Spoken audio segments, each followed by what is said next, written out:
Hello friends, in this video I bring for you a special topic, that is syllogism, in short slog. Basically in the questions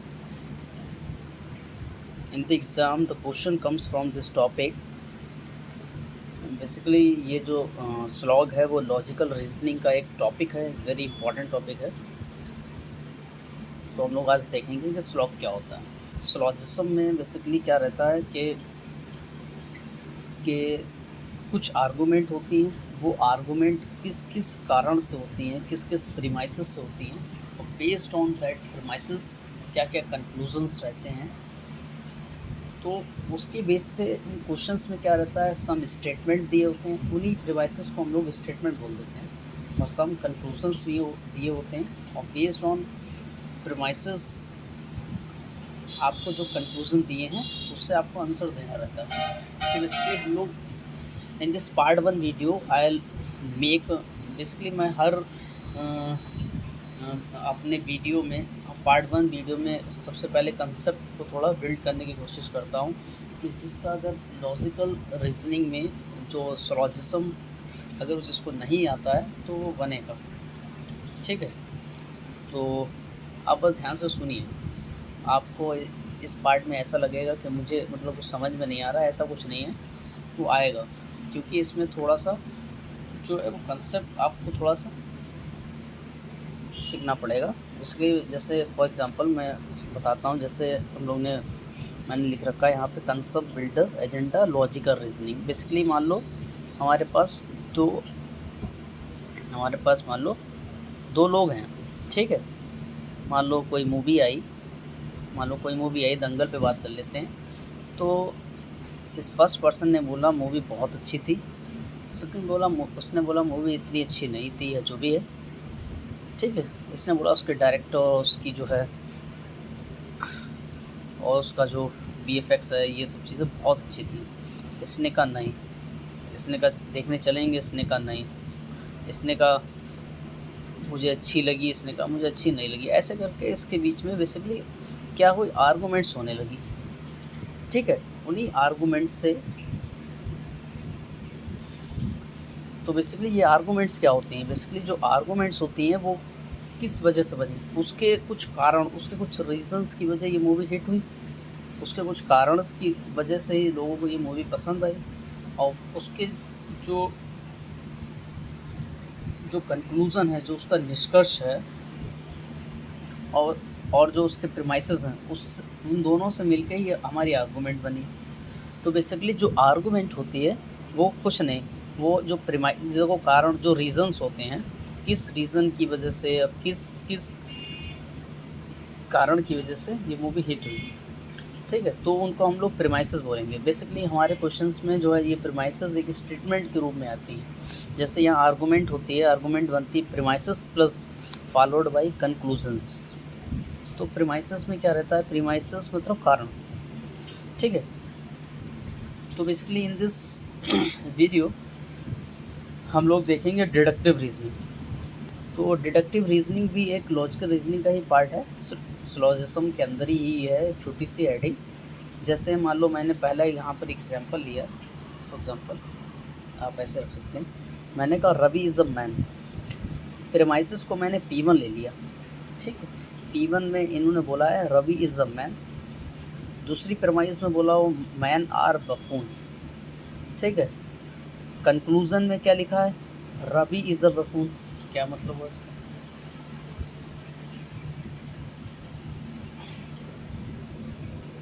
तो बहुत simple है, कुछ नहीं है। Basically मैंने क्या किया,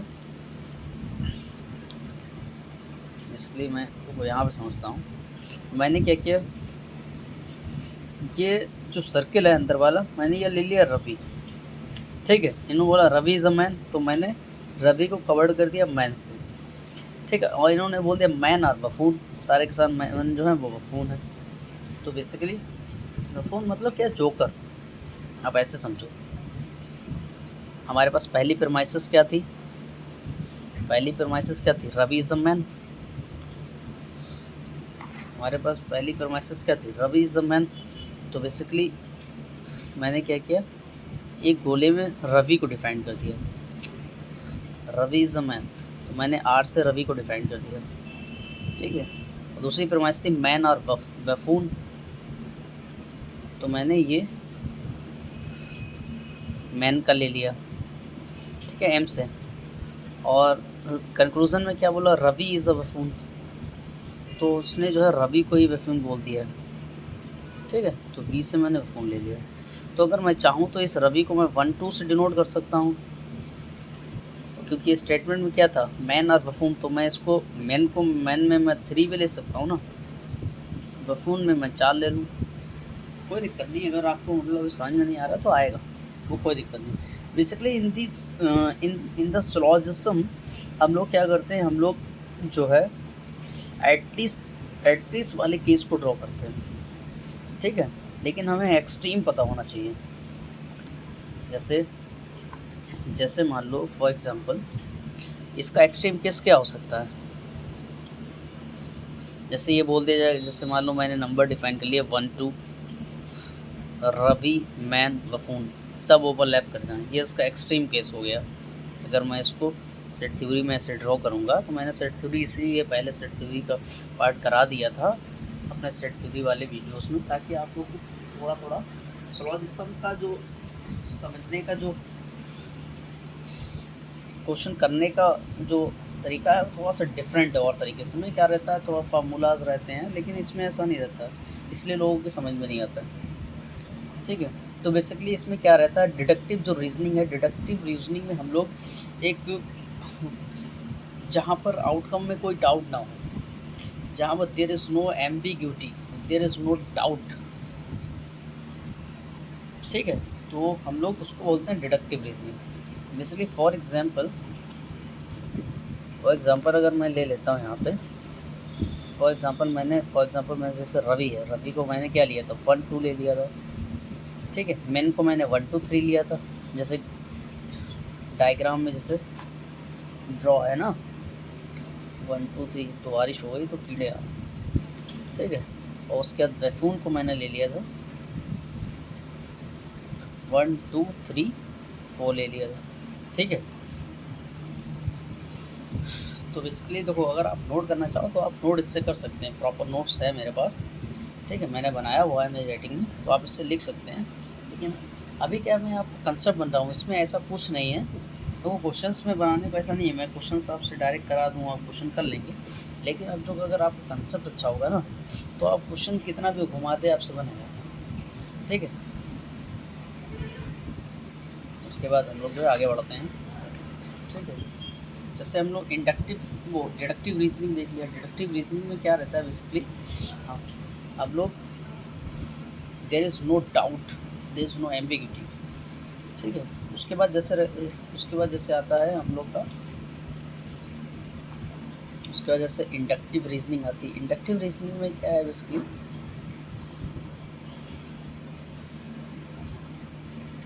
जहाँ पे मतलब डाउट होगा कंक्लूजन में, where there is a doubt in the conclusion, ठीक है। सो बेसिकली मैं कुछ पॉइंट्स लिखा देता हूँ, कुछ पॉइंट्स हम लोग जो है जैसे इसमें देखेंगे कि जैसे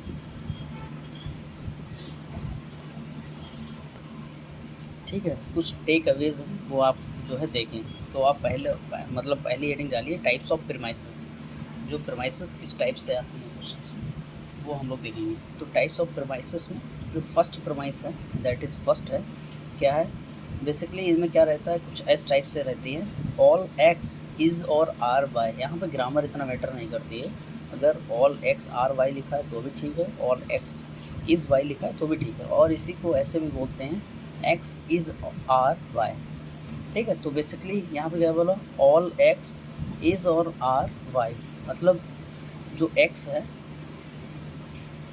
ठीक है, मान लो फॉर एग्जांपल एक्स के हमने डिफाइन कर दिया 1/2, और वाई को हमने डिफाइन कर दिया 1-2-3। So basically all x is are y का मतलब क्या है, every element of x is element of y. आप लिख सकते हैं इस line, every element of x, for example ये इज़ एलिमेंट ऑफ वाई, ठीक है। तो इसको ऐसे ड्रा करेंगे, ये चीज़ आपको आनी चाहिए। ठीक है। और उसके बाद जैसे इसका एक्सट्रीम क्या हो सकता है, ये तो एटलीस्ट वाला केस हो गया, इसका एक्सट्रीम क्या हो सकता है।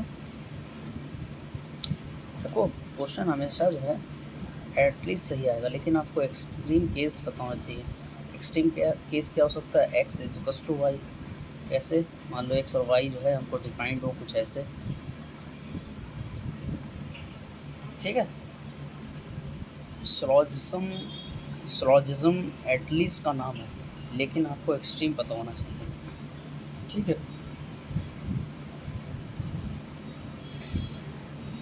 जैसे जो काउंटेबल चीज़ें होती हैं, जैसे 2 मार्कर्स, 4 बॉयज़।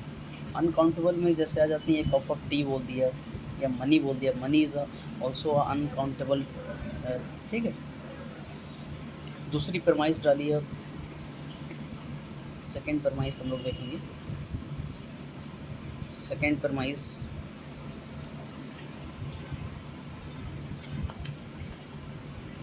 सेट इट,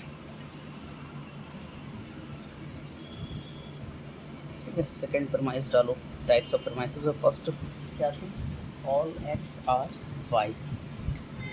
और जो सेकंड परमाइश है, नो एक्स इज और are y, not even one element of x is element of Y.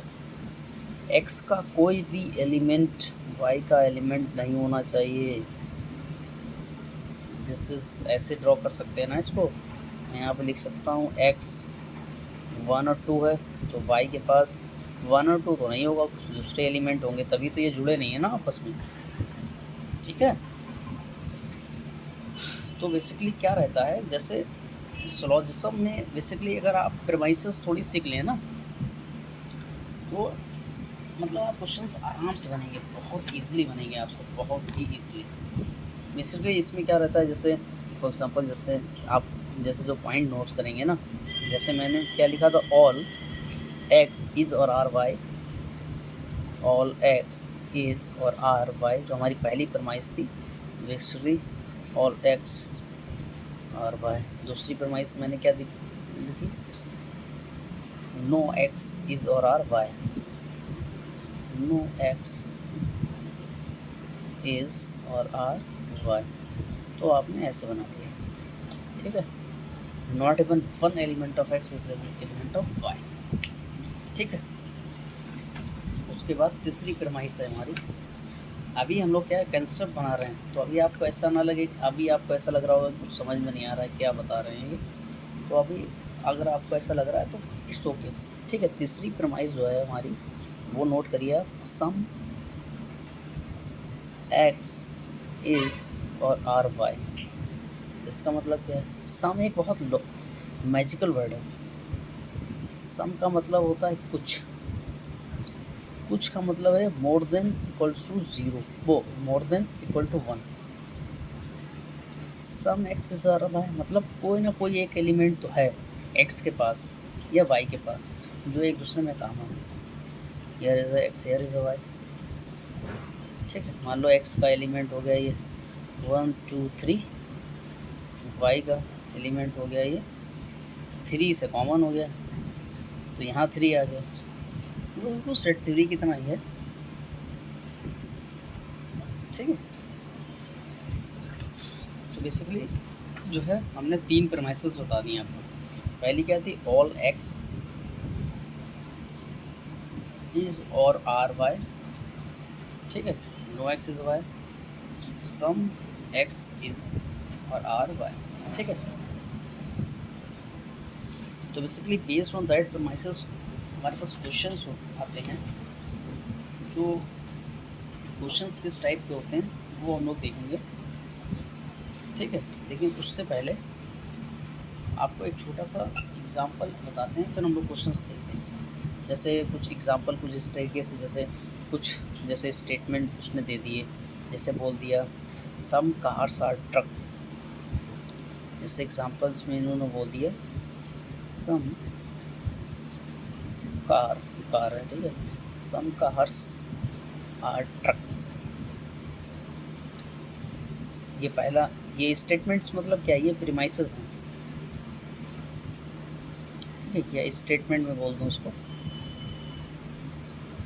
दूसरा क्या बोल दिया इसने, बोल दिया सम ट्रक आर साइकिल। तीसरा क्या बोल दिया, ऑल साइकिल्स आर ट्रक्स। चौथी फरमाइश क्या बोली, ऑल ट्रक। देखें आप बना पा रहे हो नहीं बना पा रहे हो वेन डायग्राम्स का। ऑल ट्रक और बाइक्स, बाइक कहाँ से आ गई है। पांचवें में क्या बोल दिया, सम बाइक्स आर वाइट। वाह वाह, ठीक है। तो बेसिकली इसको आप ड्रॉ कर पा रहे हो या नहीं कर पा रहे हो, वो चीज़ आप कमेंट में करके बताओगे या मैं बता दूँ। चलो मैं बता देता हूँ इसी पार्ट में, ताकि आप लोग को जो है दिक्कत ना हो। चलो मैं यहीं पे बना देता हूँ इसमें थोड़ा सा, ठीक है। तो पहले क्या बोला, some cars are truck, some X is और आर वाई। मैंने कहा था ग्रामर यहाँ पे मैटर नहीं करती, सम कार्स आर ट्रक या सम एक्स आर वाई, तो कुछ नहीं है। Some cars are truck, here is a car, here is a truck. ये कार हो गया, ये ट्रक हो गया, ठीक है। यहाँ तक जो दूसरा स्टेटमेंट क्या, some trucks are cycles. Some trucks मतलब ये ट्रक का है, मतलब कम से कम एक, सम ट्रक्स आर साइकिल मतलब एक आध तो आएगा यहाँ पर, तो ये साइकिल का हो गया। उसके बाद क्या बोला, ऑल साइकिल्स आर ट्रक्स, मतलब all x are y. All cycles are truck, cycles को कवर कर दो ऐसे करके। ऑल साइकिल्स आर क्या है, tractors, sorry not truck, all cycles are not truck नहीं है, ये ट्रक नहीं लिखा है, ट्रैक्टर्स है। ट्रैक्टर्स मतलब ट्रैक्टर तो सेम हो जाएंगे ना, ये हो गया ट्रैक्टर्स, ठीक बनाना आपसे को खाली।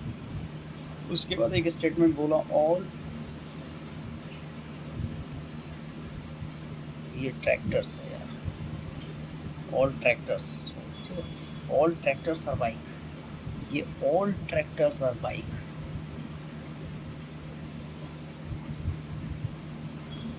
और सम bike are white.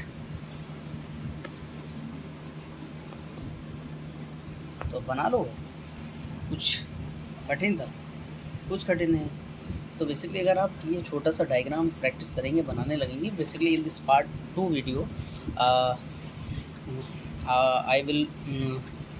I will do the applications of based on that premises, and the questions asked in the exams I solve in the part 2 video. And till now अगर आपको कोई डाउट आता है तो आप इन द कमेंट सेक्शन में पूछ सकते हैं, ठीक है। और till now take care, bye bye.